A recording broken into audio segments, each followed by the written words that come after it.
Mesdames et messieurs, bonjour, soyez les bienvenus pour cette nouvelle édition de votre journal de 15 heures. À la une dans l'actualité.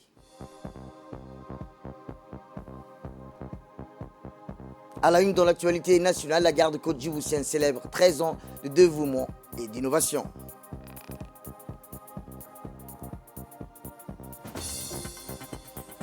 Et enfin, dans l'actualité nationale, un nouvel espace pour un service public d'excellence à la CNSS.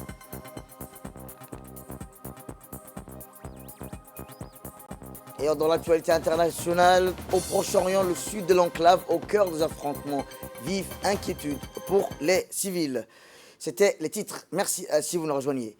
Eh bien, le camp de Doralé a abrité dans la journée d'aujourd'hui la cérémonie haute en couleurs célébrant la 13e anniversaire de la création de la garde-côte djiboutienne. De ce fait, le colonel Ouaïs Omar Borré, commandant de la garde-côte djiboutienne, a eu l'honneur d'accueillir en première rencontre le Premier ministre, M. Abdelkader Kamel Mohamed, ainsi que plusieurs autorités civiles et militaires, dont le ministre des Infrastructures et de l'Équipement, Hassan Mohamed Ibrahim, le directeur général de la Sécurité nationale, Hassan Saïd Khairé, le chef d'état-major général des armées, le général de corps d'armée, Zakaria Cheikh Ibrahim, et de nombreux membres du gouvernement.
gardakoodku waa bili kartidiisu buuxdo waa ciidan loo bogay baldahaba lagu qoray waa ciidan baladkiyo bulshada u adeego bayla tira dalkeeni waa ciidan baladkiyo bulshada u adeego bayla tira dalkeeni beesha caalamkiyo waaqii hogaanshaa midhihii ka beermeen ku badhaarne weeyaan beesha caalamkiyo waaqii hogaanshaa midhihii ka beermeen ku badhaarne weeyaan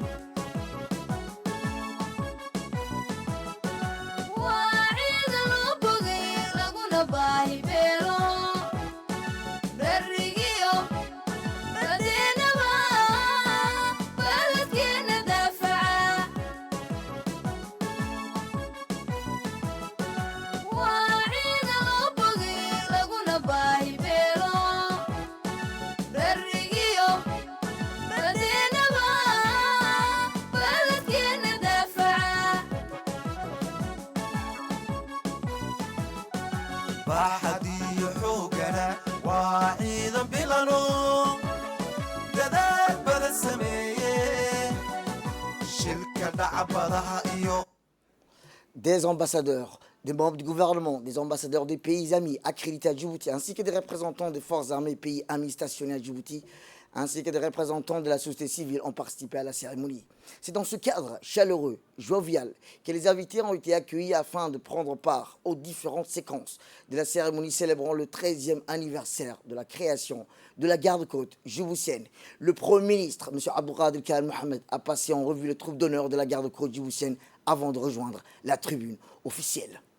Et bien après l'ouverture solennelle de la cérémonie par la lecture du verset du Saint-Coran, le colonel Waïs Omar Bourré, commandant de la garde-côte djiboutienne, a ouvert le bal de discours et longuement revenu sur le bilan des 2 dernières années de la garde-côte djiboutienne et a saisi cette opportunité pour souligner les perspectives de développement des capacités opérationnelles dans une situation régionale et internationale tendue. Écoutons le colonel. C'est avec un immense plaisir et une profonde fierté que je me tiens devant vous ce matin pour marquer le 13e anniversaire de la garde-côte djiboutienne. Cette occasion nous offre l'opportunité de réfléchir, de célébrer nos succès et nous projeter avec détermination vers un avenir encore plus prometteur. La garde-côte djiboutienne ne se contente pas d'assurer la sécurité et la sûreté maritime de nos côtes, mais elle s'engage également dans des missions cruciales de lutte contre toutes les activités illégaux et toute activité criminelle en mer.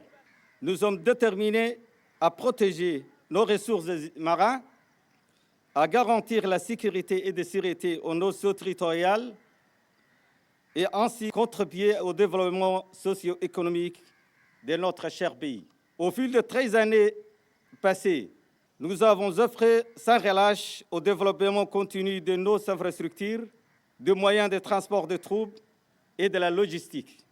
Ces investissements stratégiques menés par le gouvernement djiboutien ont renforcé notre capacité opérationnelle et notre rapidité d'intervention. Plus particulièrement l'acquisition de nouveaux patrouilleurs modernes, témoin de notre engagement indéfectible envers la sécurité et la sécurité maritime dans la Corne de l'Afrique. Le renforcement des capacités humaines est au cœur de notre stratégie. Nous investissons massivement dans les formations internes de qualité au sein du centre d'instruction navale qui est derrière moi à gauche. Nous collaborons étroitement avec nos partenaires nationaux, des forces armées djiboutiennes, la police nationale et les gendarmes, et les internationaux, si je cite un exemple, les États-Unis d'Amérique, le Japon, la France et les pays frères et amis aux pays arabes. Parallèlement à nos missions opérationnelles, nous sommes fiers du rôle actif des gardes-côtes djiboutiennes dans des sections sociales bénéficiant aux non-citoyens. Cherchons ainsi à être un pilier positif dans la vie quotidienne de nos concitoyens. À titre d'exemple, nous pouvons citer la garde-côte a participé à la construction des mémorials de Balbala Ega et la garde-côte a participé aussi activement à la construction de la passerelle Béton Hassan Roble Qayad qui a été financée personnellement par le président de la République et construit en main d'œuvre par la garde-côte djiboutienne. Je tiens à saisir cette occasion pour adresser mes sincères remerciements au président de la République, M. Ismaël Omar Guelleh, chef de gouvernement et chef suprême des armées, pour son constant et infaillible soutien à nos côtés et à l'attention particulière qu'il accorde à nos efforts de renforcement et de modernisation de la garde-côte djiboutienne depuis la création. Eh bien, le ministre sous tutelle, M. Hassoun Ahmed Ibrahim, ministre des Infrastructures et de l'Équipement, a rappelé le rôle crucial que joue la garde-côte djiboutienne dans la sûreté et la sécurité maritime nationale, régionale et internationale. Écoutons-le. En cette commémoration du 13e anniversaire de la garde-côte djiboutienne, il est impératif de souligner la position stratégique de Djibouti dans la région et dans le monde. Djibouti, situé à la croisée des routes maritimes mondiales et du détroit du Bab el-Mandab, occupe une place prépondérante sur l'échiquier international. Les ports de Djibouti, véritable interface entre l'Afrique, l'Asie et l'Europe, sont des points d'ancrage essentiels pour le commerce mondial.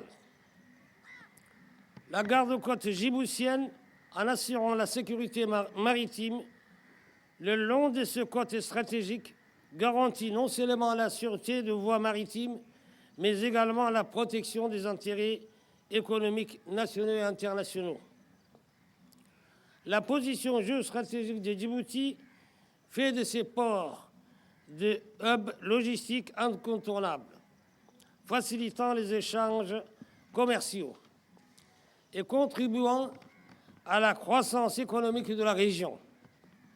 Ainsi, la garde-côte djiboutienne, par son engagement sans faille, devient le garant de la stabilité nécessaire à l'essor continu de ces infrastructures cruciales. L'importance de notre nation réside dans sa capacité à assurer la sécurité de ces routes maritimes névralgiques. Le gouvernement, conscient de cette réalité, continue d'investir dans le développement de la garde-côte, renforçant ainsi notre capacité à préserver la paix et la sécurité dans cette région stratégique. Mesdames et messieurs, je tiens à réaffirmer l'engagement personnel du président de la République, son Excellence M. Ismaël Omar Guelleh, en faveur du développement continu de la garde-côte djiboutienne. Aujourd'hui, nous pouvons fièrement affirmer que cette institution est à l'avant-garde de la vision présidentielle, assurant une sécurité maritime qui transcende les frontières. Mes sincères remerciements vont à nos partenaires internationaux, témoins de la coopération infaillible envers la garde-côte djiboutienne. En conclusion, célébrons aujourd'hui non seulement le 13e anniversaire de la garde-côte djiboutienne, mais aussi la position géopolitique et la contribution cruciale de Djibouti dans la sécurisation des voies maritimes internationales. Félicitons nos hommes et femmes de la garde-côte pour leur dévouement à la préservation de cette position stratégique qui transcende les frontières. Eh bien, le Premier ministre, M. Abdelkader Khan Mohamed, a clôturé ce bal du discours en évoquant dans ses propos, entre autres, l'importance que revêt cette institution à un moment où l'économie mondiale est totalement liée aux changements commerciaux du monde et du domaine maritime. La prédominance de l'économie bleue dans le contexte actuel et la position géostratégique de notre pays a favorisé les investissements colossaux réalisés dans le domaine maritime par la République de Djibouti au cours des 2 dernières décennies. Écoutons-le. La garde-côte, une institution qui me semble-t-il solide et dégage une prestance affirmée par rapport à ses années d'existence, grâce aux énormes investissements humains et matériels du gouvernement et aux efforts considérables consentis par la garde-côte djiboutienne. Il faut se résoudre également de l'importance que revêt cette institution à un moment où l'économie mondiale est totalement liée aux échanges commerciaux du domaine maritime. La prédominance de l'économie bleue dans le contexte actuel et la position géostratégique de notre pays a favorisé les investissements colossaux réalisés dans le domaine maritime par la République de Djibouti au cours de ces 2 dernières décennies. Depuis sa création, cette institution n'a cessé de se renouveler en s'adaptant aux nouveaux défis pour être à la hauteur des exigences sécuritaires. Dans le contexte actuel de la région, où nous observons un regain de violence et des attaques des groupes armés sur des navires, je salue les efforts louables de la garde-côte de ne ménager aucun effort afin de garantir la libre circulation des biens et des personnes dans les eaux territoriales djiboutiennes, dans les détroits de Bab el-Mandeb et celui du golfe d'Aden, qui sont vitales aux échanges commerciaux internationaux. Au-delà des missions de prédilection, la garde-côte a su se rendre incontournable dans les activités socio-économiques du pays et les exemples des œuvres réalisées sont nombreux. Le pays vous est reconnaissant des actions nobles et réconfortables que vous apportez au quotidien à la population dans les moments critiques. La surveillance côtière s'intègre parfaitement dans la volonté gouvernementale de préserver notre pays pour les générations futures dans tous les domaines. L'objectif du gouvernement est de renforcer le droit non seulement dans le domaine environnemental et commercial, en luttant contre le contrebande, de la commerce illicite, mais le gouvernement tient également à intervenir dans le domaine du droit de l'homme en supprimant sur notre territoire toute forme de trafic des êtres humains qui transitent dans notre pays pour se rendre en Europe ou vers les pays de la péninsule arabique. J'apprécie à sa juste valeur les efforts considérables consentis et les sacrifices réalisés au quotidien durant ces 13 dernières années afin d'être au rendez-vous du succès. Il est important de souligner qu'un long chemin a été parcouru durant ces 13 années d'existence. Vous avez étendu votre présence sur l'intégrité des eaux territoriales du pays. Nous avons été également attentifs des efforts importants déployés par la construction des installations équipées et modernes qui montrent la qualité de vie et des instructions du personnel de la garde-côte. C'est l'appel à la prière. Nous reviendrons tout juste après. L'appel à la prière, eh bien après le discours, la cérémonie s'est poursuivie par une parade de défilé des troupes d'honneur de la garde-côte djiboutienne dans leur uniforme d'apparat. Ainsi, plus de 450 hommes et femmes ont pris part à ces défilés à pied sous le commandement du commandant Oubah Ismail Aouled.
D'honneur est clôturé par le bloc regroupant le personnel du service de moyenne navale et ceux du département recherche et sauvetage avec en tête le sous-lieutenant Derik Osman.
Eh bien, cette parade a été suivie par un petit déjeuner et des animations organisées en l'honneur des invités qui ont honoré de leur présence à cette célébration du 13e anniversaire de la garde-côte djiboutienne.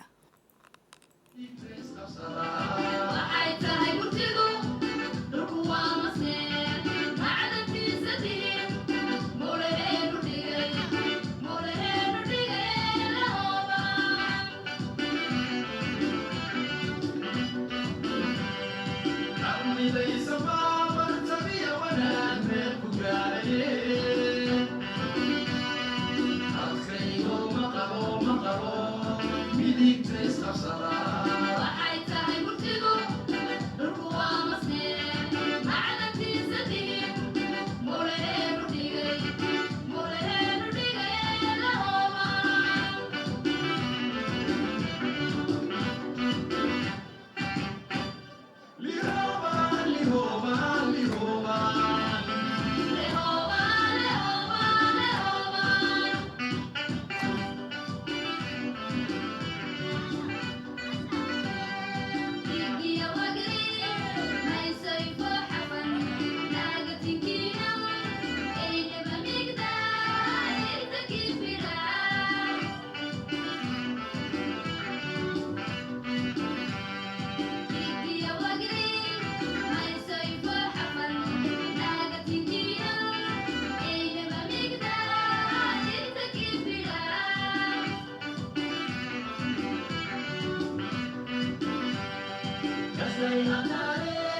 Puis le Premier ministre et le reste des invités ont ensuite pris part à 2 inaugurations officielles de 2 nouvelles installations au sein du camp de Doralé. En premier lieu, comme vous le voyez, c'est le terrain de football fraîchement aménagé qui accueille les sportifs de l'institution. Le Premier ministre et les invités ont rencontré les différentes équipes de l'institution dans les domaines du football, du handball, de l'athlétisme et du tennis de table. En deuxième lieu, c'est l'inauguration officielle du nouveau hangar pour les véhicules de la garde-côte djiboutienne.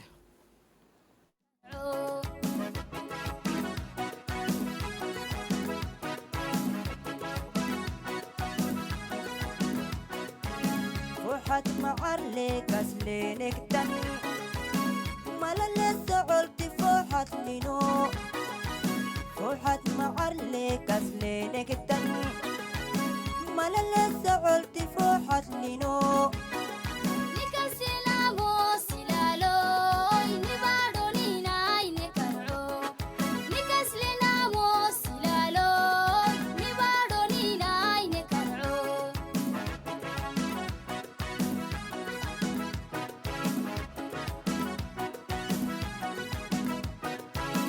Rasulu mata yokolaku nini baro nada fatai Rasulu mata yokolaku nini baro nada fatai نعمليني واجب ابنو نني بارو بالعسناي نعمليني واجب ابنو نني بارو بالعسناي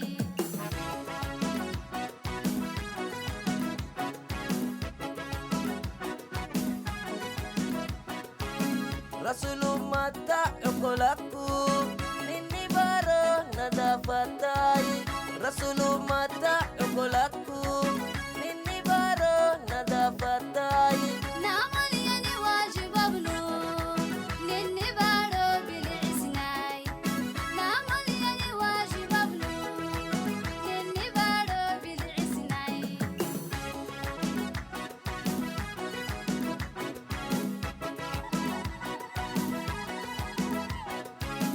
نيرا سوقو هبنا تعبي وقتي على لتنا نيرا سوقو هبنا تعبي وقتي على لتنا نبا ما يسولني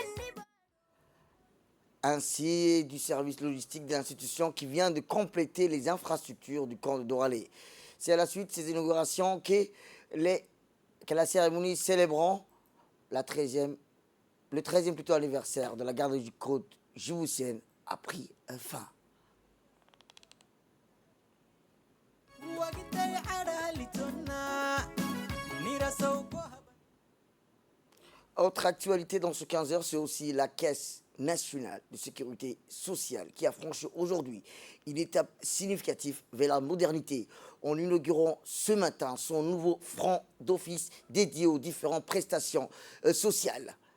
Situé au siège central de la Caisse nationale de sécurité sociale, ce nouvel espace a été inauguré par le Premier ministre, M. Abdelkader Kamil Mohamed, accompagné du ministre chargé de la formalisation et de la protection sociale, M. Omar Abdi Ziad. La nouvelle structure conjuguait un design architectural agréable et des aménagements intérieurs chaleureux, révolutionnant ainsi le service public. La direction générale de la CNSS a mis le paquet tout en flambant neuf. Tout est beau et a coupé le souffle. Un changement à 360 degrés lorsqu'on a revisité cet espace ressemblant à ce qu'on appelait autrefois le hall de paiement de retraite. Aujourd'hui, c'est un front office innovant avec des canapés douillés, comme vous le voyez sur les images, des salles climatisées et un personnel empathique et chaleureux constituait cette vitrine avec les bénéficiaires. Le personnel empreint d'une hospitalité exceptionnelle est prêt à offrir une expérience client inégale, une ambiance où le sourire et les salutations sont de mise. Au-delà du confort offert, cet espace moderne contribue à redéfinir les normes du service public. Ainsi, la Caisse nationale de sécurité sociale, par cette initiative, démontre son engagement continu envers l'innovation et la qualité.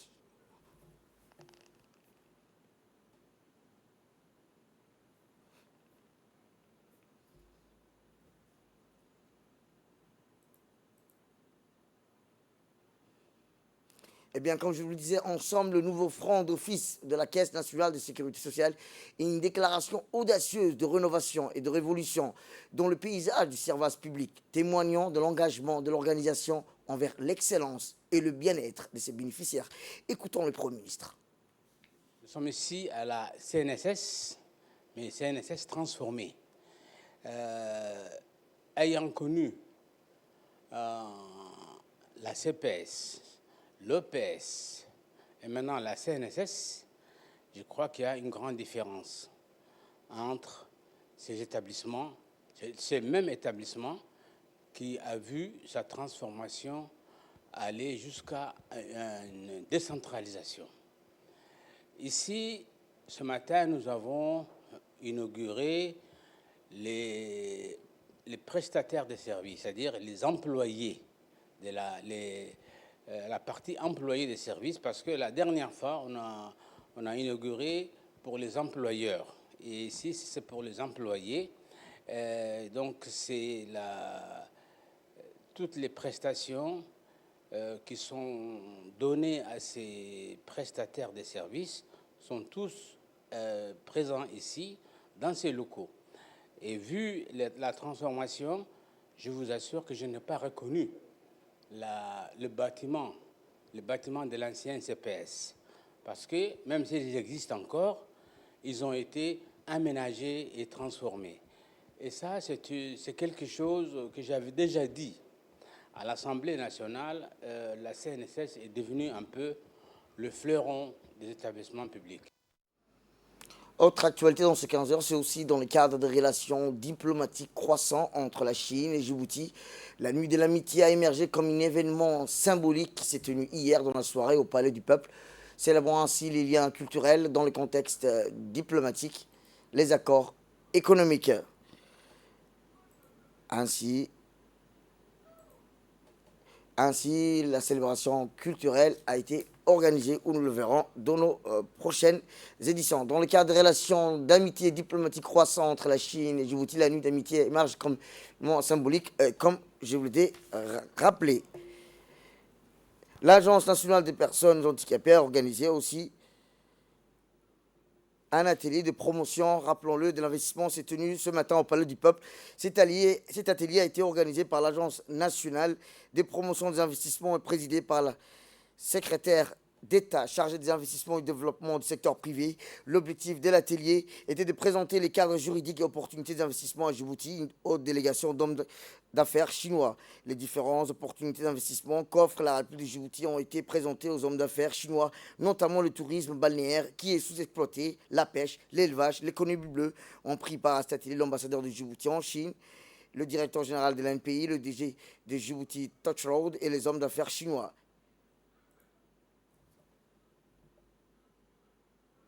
Ainsi, dans son intervention, la secrétaire d'État chargée des investissements et du développement du secteur privé a souligné que près de 5 dernières années, le montant d'exportation de la Chine est passé de 1,87 milliard à 3,26 milliards de dollars. Écoutons-la.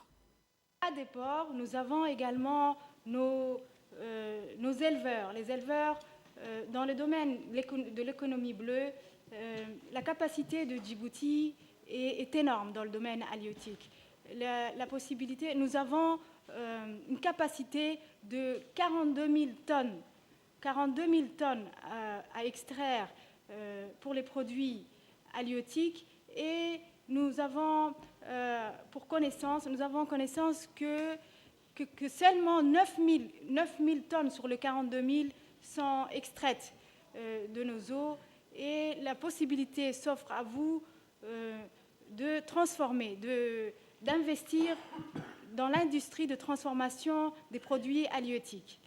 Les pêcheurs de Djibouti travaillent énormément et manquent aujourd'hui de marché.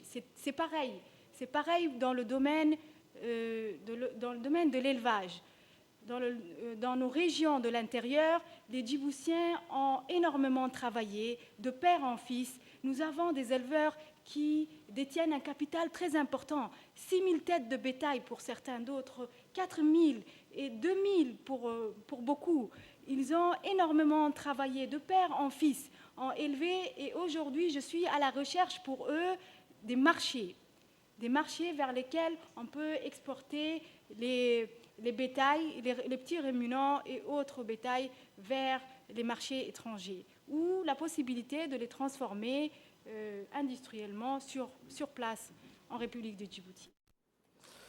Autre actualité dans ce 15 heures, c'est aussi le ministre de l'Agriculture, de l'Élevage, de l'Eau, chargé des ressources halieutiques, M. Mohamed Ahmed Awale, a eu un entretien avec Mme Dina Salah, la directrice régionale de la division Proche-Orient, Afrique du Nord et Europe, sous son acronyme FIDA.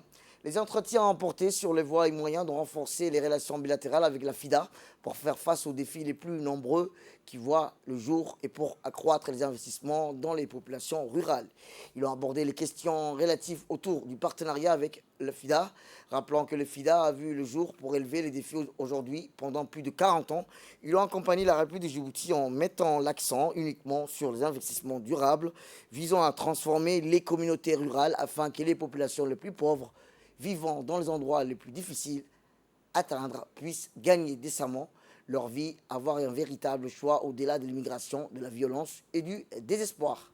Pour terminer, le ministre est accompagné par le secrétaire général de la Culture et des Affaires sociales, de l'Environnement, respectivement à savoir M. Ibrahim Ilmi et Mme Amina Ouarsama et M. Dini Omar.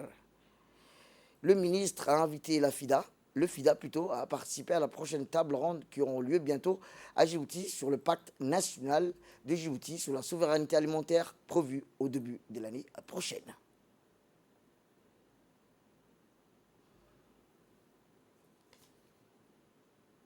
Écoutons le ministre.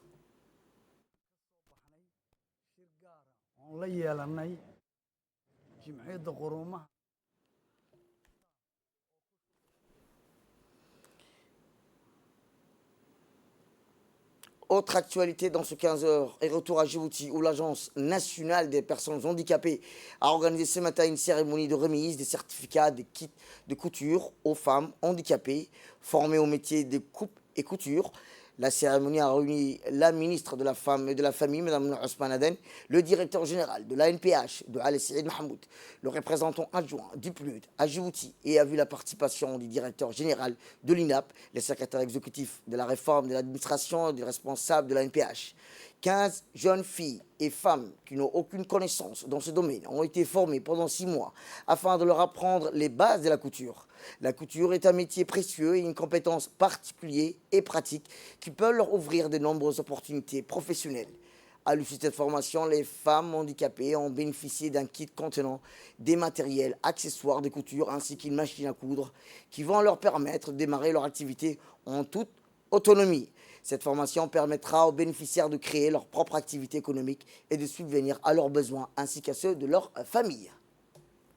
Compte 8 milliards d'habitants. Plus d'1 milliard de personnes sont évidemment les 15% de la population mondiale vivent avec un handicap. Écoutons à présent la ministre de la Femme et de la Famille. Merci de m'avoir invité à prendre part avec vous à cette cérémonie de clôture de la formation qui a été donnée à 15 femmes durant 6 mois dans le domaine de la couture pour valoriser la femme en situation de handicap et surtout lui permettre une autonomisation.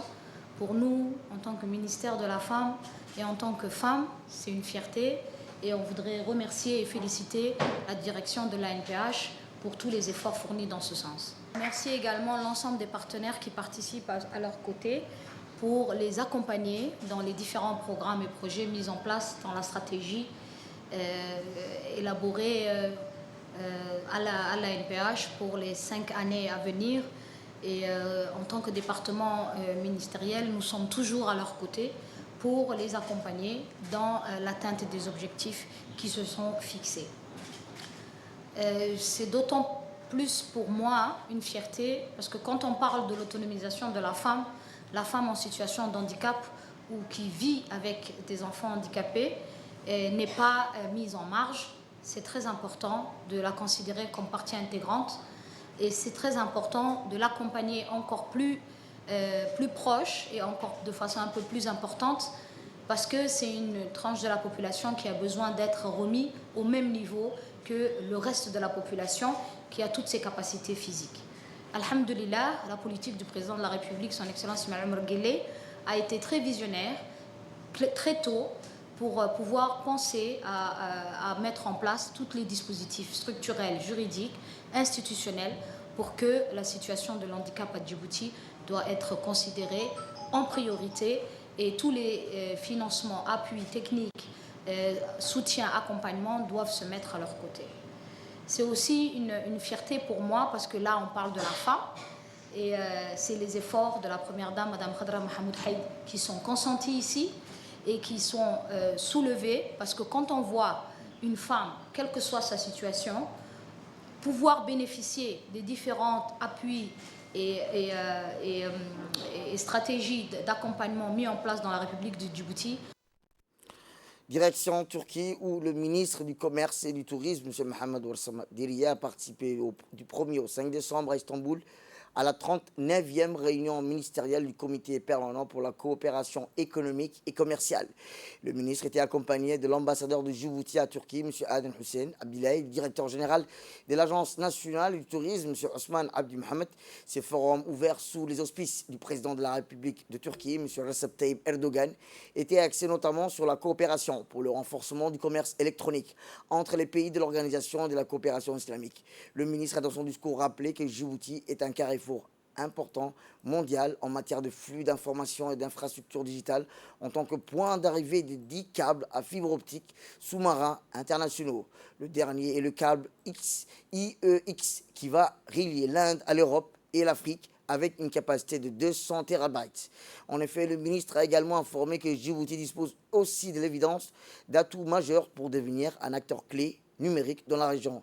Ces avantages comparatifs ajoutés à la mise en œuvre de la zone de libre-échange africaine va booster les listes d'échange intra-africaines grâce aux TIC et à stimuler les investissements. À l'issue de ce forum, les pays de l'OCI se sont entendus plutôt à mettre en œuvre les actions stratégiques pour accélérer la transformation et le développement des échanges basés sur le commerce électronique entre les pays de l'OCI. Sport à présent, où les travaux du Conseil de l'ORAT Océan Indien ont débuté officiellement au Sheraton Hotel. Eh bien, après la cérémonie inaugurée hier en présence du secrétaire d'État chargé des sports, Hassan Mohamed Kamil, et du maire, Cyril Mohamed Daoud, le premier point à l'ordre du jour a porté sur la présentation d'actions et projets antidopage des pays membres comme le Comores, Djibouti, Madagascar, Maurice et le Seychelles au cours de l'année 2023. Le deuxième point a traité d'une présentation de code du programme mondial antidopage ainsi que les divers programmes LAMA.